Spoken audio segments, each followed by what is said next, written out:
Bonjour à toutes, bonjour à tous. Comme je l'avais annoncé, c'est le live numéro 2 dans lequel je réponds à vos questions. Donc questions qui me sont envoyées par mail ou que me posent les personnes que j'accompagne. La question du jour, c'est également une question qui revient très souvent. C'est qu'est-ce qui m'a le plus aidé à me débarrasser de la boulimie? Ce qui rejoint un peu une autre question qui est qu'est-ce que je peux faire là tout de suite? Quelle est la première chose que je peux faire pour me libérer de la boulimie?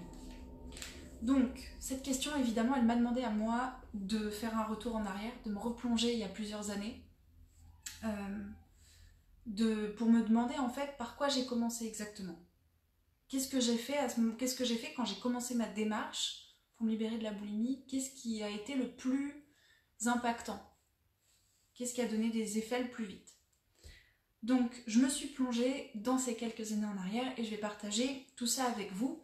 Mais avant, pour ceux qui ne me connaissent pas encore, je me présente, je m'appelle Macha, je suis la fondatrice de Boule de Vie et j'aide les personnes qui souffrent de boulimie à se libérer de l'obsession alimentaire pour de bon.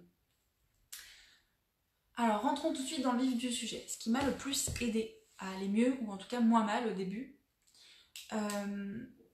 c'est plusieurs choses. La première, ça a été vraiment, ça c'est vraiment important, de réaliser que je ne fonctionne pas comme tout le monde. Et si vous souffrez encore de boulimie, il faut absolument que vous réalisiez ça, que vous l'acceptiez. Vous ne fonctionnez pas comme tout le monde. Et ça, c'est vrai dans la plupart des domaines de votre vie. Donc, quand j'ai commencé ma démarche, j'ai commencé par réaliser que je ne fonctionnais pas comme tout le monde dans la plupart des domaines de ma vie. Et j'ai commencé par accepter cette différence. Qu'est-ce que ça veut dire accepter cette différence? Ça veut dire accepter que je ne peux pas continuer à vouloir faire comme les autres. Je vais vous donner un exemple concret. Par exemple, dans mon travail, à l'époque, j'étais fonctionnaire, donc j'ai passé quelques mois de ma vie dans un bureau. Dans mon travail, la plupart des gens n'avaient pas de problème à rester au bureau de 9h à 18h ou plus. Et ils pouvaient s'ennuyer dans la journée sans en faire tout un drame. C'était pas la fin de leur monde. Pour moi, c'était extrêmement dur de rester au bureau enfermé pendant toute une journée, 5 fois par semaine. Je me sentais littéralement prise au piège toute la journée. Et l'ennui, chez moi, c'était absolument insupportable. Ça me mettait dans une énorme tension nerveuse qui me faisait que monter toute la journée. Et du coup, pour échapper un peu à cette angoisse, je mangeais, je grignotais toute la journée. Je buvais des litres et des litres de thé, enfin il fallait que je consomme quelque chose et je me plongeais dans des trucs un peu cons sur internet, mais il fallait absolument que j'échappe à cette angoisse. Donc à côté de moi, il y avait des gens qui n'avaient pas forcément de problème à subir ce rythme-là, et pour moi c'était horrible, c'était très très difficile. Donc c'est un exemple parmi d'autres qui je pense vous parle si vous êtes boulimique. Quand on est dans une situation comme ça, généralement, ce qu'on fait, c'est que tous les soirs, on se dépêche de rentrer à la maison et on fait une crise, une énorme crise. Donc, le premier constat, la première étape, c'était de constater que je fonctionne pas comme tout le monde, je fonctionne pas comme les autres, donc je ne peux pas continuer à ignorer ça. Je ne peux pas continuer à faire semblant. Si je reprends l'exemple du travail, ça veut dire que je pouvais plus continuer à me dire j'ai un souci, je suis bizarre, je suis censée le vivre moins mal. C'est comme ça. Chez moi, l'ennui est intolérable, très difficile à supporter. Et c'est pas grave si pour d'autres personnes, ça fonctionne pas pareil. Donc ça, c'est le premier constat. Vraiment, réaliser que vous fonctionnez différemment. En découle une deuxième étape, c'est d'accepter cette différence pleinement et d'en tirer des conséquences. Alors là, qu'est-ce que ça veut dire? Ça veut dire que vous n'avez pas à juger votre manière de fonctionner. J'imagine, si vous n'avez pas encore fait de travail sur vous approprié, que vous trouvez la plupart de vos actions ou de vos modes de pensée bizarres. Sortir du jugement et passer dans le constat, ça veut dire, je fonctionne comme ça, point. C'est tout simplement un... C'est quoi ça? C'est tout simplement... Qui c'est ça? Ah oui. C'est tout simplement ma manière de fonctionner et il n'y a pas à estimer que c'est bizarre, anormal ou quoi que ce soit. Ok? Donc, à partir du moment où vous passez d'une posture de jugement à une posture de constat, où vous vous dites « je fonctionne différemment et c'est comme ça », vous pouvez en tirer des conséquences concrètes et vous pouvez commencer à vivre d'une manière qui fait sens pour vous, au lieu de continuer à vous flageller ou à vouloir à tout prix correspondre à des modèles qui ne vous correspondent pas. Je vais vous donner un autre exemple, tiré de mon expérience. Pendant très longtemps, pendant des années, je pensais qu'il fallait que le week-end je sorte, que je sorte en soirée, que je participe à des trucs sociaux, quoi. Je me suis rendu compte, quand j'ai commencé à m'intéresser à mon fonctionnement, que ça me coûtait beaucoup. C'est pas que j'aime pas ça, sortir. C'est que ça me demande beaucoup d'énergie et que je peux pas le faire indéfiniment comme ça.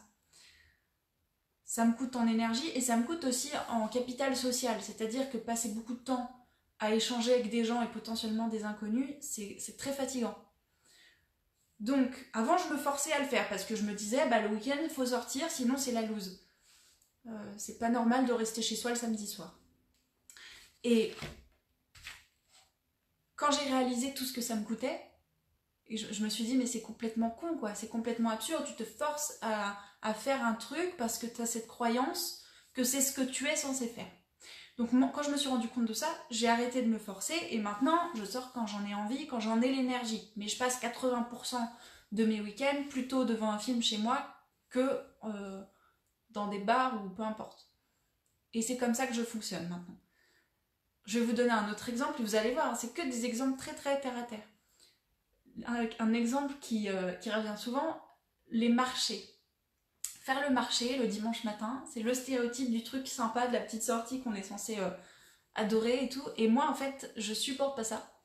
Parce qu'il y a trop de monde, ça crie trop, il y a trop de bruit, ça brasse, je n'aime pas ça.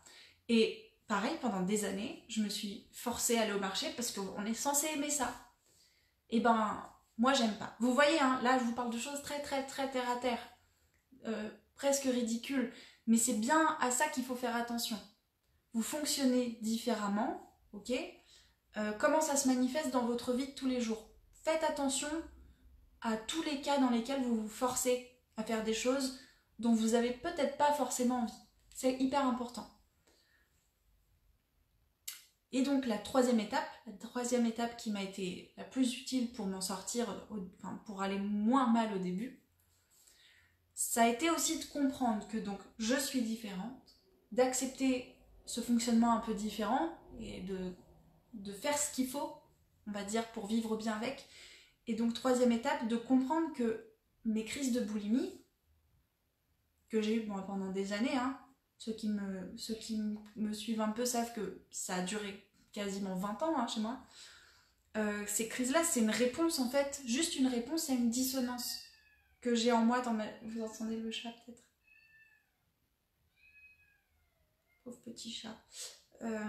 Les crises de boulimie ne sont qu'une réponse en fait à cette dissonance que j'ai en moi entre ce qui me fait du bien, ce que j'ai envie de faire et ce que je fais effectivement. Quand on passe son temps à faire des choses automatiquement, sans réfléchir à ce qu'on fait, sans se demander si ça nous convient, en se reprochant de pas être telle et telle sorte de personne, ça crée une dissonance très forte, ça crée une tension nerveuse très forte et c'est ça qu'on se fait payer en boulimie. Et du coup, chaque fois qu'on va trop forcer, chaque fois qu'on va faire quelque chose qui nous coûte trop en forçant trop, chaque fois qu'on va tenter de s'aligner sur ces comportements qui ne nous correspondent pas, on le paye en boulimie. Et donc, vous voyez que là, le rôle de la crise de boulimie, salut Jean-Erwan, ouais, il y a un petit chat qui gratte à la porte. Le rôle de la crise de boulimie, c'est comme un fusible, c'est-à-dire que quand il y a trop de tension qui est accumulée, ça permet de se décharger, quoi.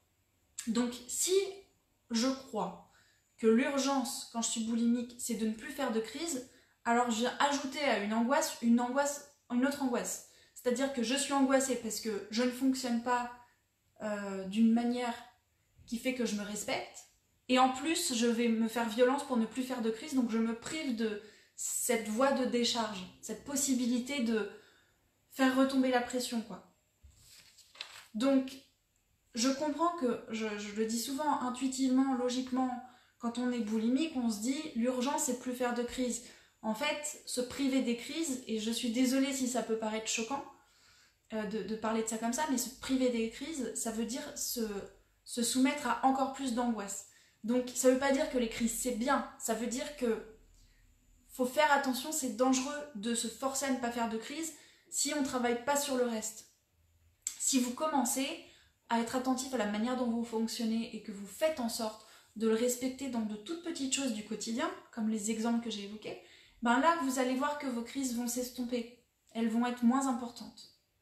Mais donc il faut bien les voir comme ça, les crises c'est un fusible qui saute, donc si on se prive de ce fusible, on continue à faire chauffer la machine et là les conséquences elles peuvent être vraiment plus graves.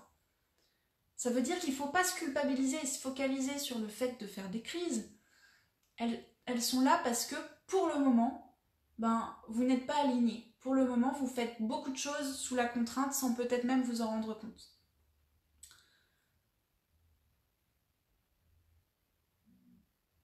Donc, je résume. L'urgence, c'est pas d'arrêter les crises maintenant. Même si ça peut paraître choquant, je l'entends.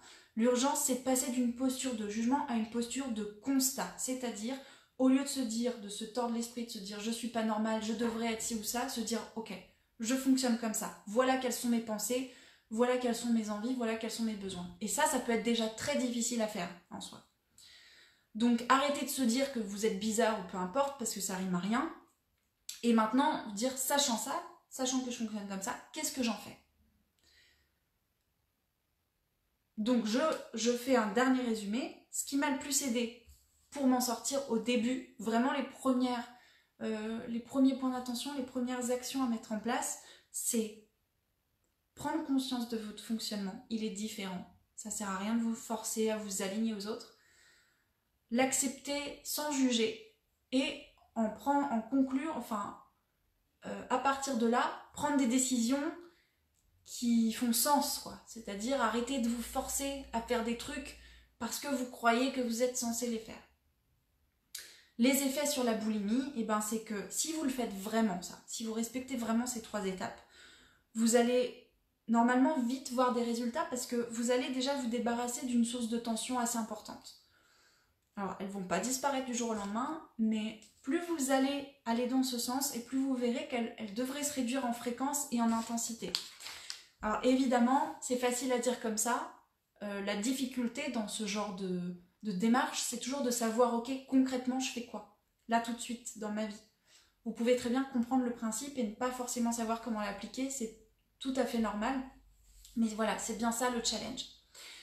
Donc c'est la fin de ce live. Si vous avez vous aussi envie de me soumettre des questions pour les prochains lives, vous pouvez m'envoyer un mail, je vais vous poster l'adresse là dans les commentaires.